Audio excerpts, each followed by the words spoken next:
Assalamualaikum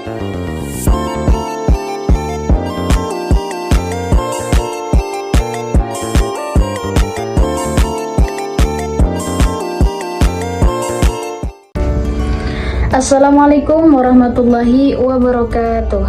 Perkenalkan, saya Khalifatul Hidayah, NPM 2201010042, mata kuliah Bimbingan dan Konseling semester 5, Prodi Pendidikan Agama Islam kelas F, angkatan tahun 2022. Baik, di sini saya akan menjelaskan sebuah materi dari PPT yang berisikan materi tentang strategi dan teknik-teknik dalam bimbingan konseling. Langsung saja kita akan bahas di materi pertama, itu ada pengertian. Kita akan bahas pengertian terlebih dahulu. Pengertian bimbingan dan konseling. Bimbingan dan konseling merupakan terjemahan dari guidance, counseling dalam bahasa Inggris. Guidance atau akar katanya guide bermakna menunjukkan, membimbing, membantu, menentukan, mengatur, mengemudikan, memimpin, memberi saran, ataupun menuntun. Bimbingan dapat diartikan membantu atau menuntun. Jadi, bimbingan konseling merupakan proses pemberian bantuan oleh konselor kepada individu, baik secara langsung maupun tidak langsung, dalam rangka untuk membantu individu tersebut agar dapat mengembangkan potensi dirinya ataupun memecahkan permasalahan yang dialaminya.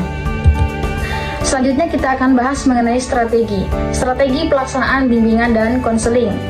Strategi layanan bimbingan dan konseling sesuai dengan lampiran Permendikbud nomor 111 tahun 2014 tentang penyelenggaraan layanan bimbingan dan konseling di sekolah dasar dan menengah mengatur strategi layanan terbagi dalam 4 komponen. Yang pertama itu adalah layanan dasar. Sebagai pemberian bantuan melalui kegiatan penyiapan pengalaman terstruktur secara klasikal atau kelompok yang dirancang dan dilaksanakan secara sistematis dalam rangka mengembangkan kemampuan penyesuaian diri yang efektif sesuai dengan tahap dan tugas perkembangan. Yang kedua, itu ada layanan perminatan dan perencanaan individual.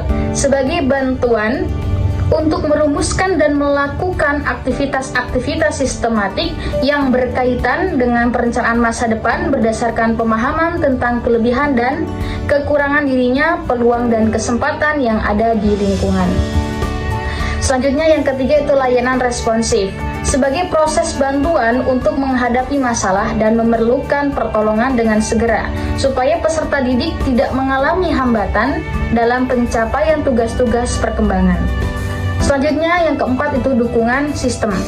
Sebagai proses bantuan atau fasilitasi atau dukungan secara tidak langsung terhadap kelancaran, efektivitas, dan efisien pelaksanaan layanan bimbingan dan juga konseling. Nah, lanjut kita masuk ke dalam strategi bimbingan dan konseling khususnya dalam pengembangan kepemimpinan siswa. Yang pertama itu ada layanan dasar. Bimbingan klasikal seperti metode jigsaw melatih siswa untuk menumbuhkan sikap kepemimpinan. Metode debat dalam bimbingan klasikal dan bimbingan kelompok melatih siswa menyampaikan pendapat serta melatih untuk mempertahankan gagasannya. Yang kedua, itu ada layanan peminatan dan perencanaan individual.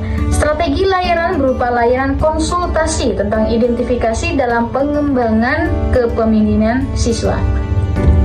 Selanjutnya yang ketiga itu ada layanan responsif. Layanan konseling individu dan kelompok disediakan bagi siswa yang memiliki masalah dalam mengembangkan kepemimpinannya. Yang keempat itu ada dukungan sistem.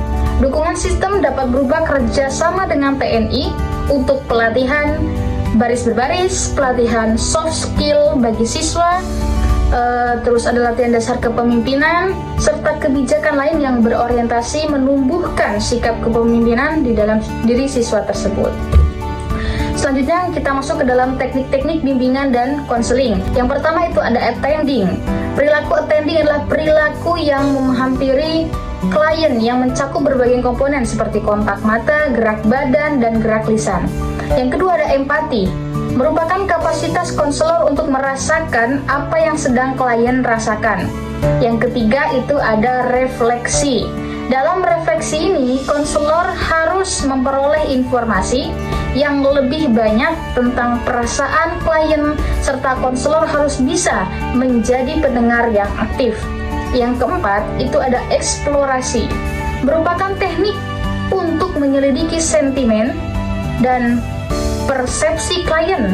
Ini merupakan hal yang penting karena banyak klien tetap diam, menutup diri atau tidak menyampaikan pendapat mereka.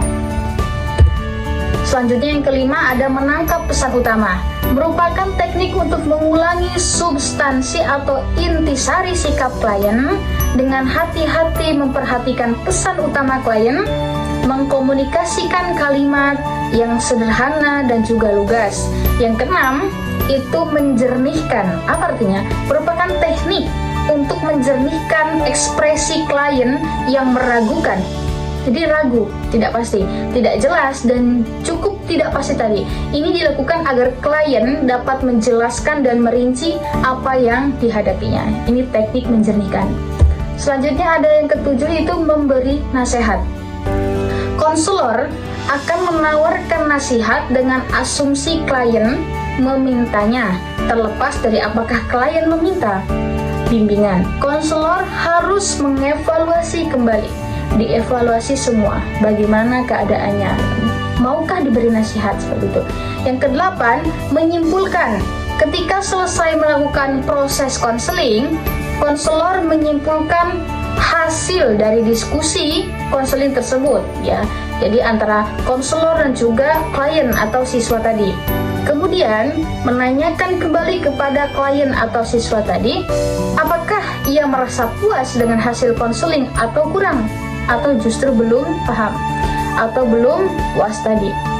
Jika sudah merasa puas, maka konselor bisa mengakhiri dan menyimpulkan hasil konseling tersebut. Baik, mungkin itu saja yang dapat saya sampaikan, materi tentang strategi dan teknik-teknik di dalam bimbingan dan konseling.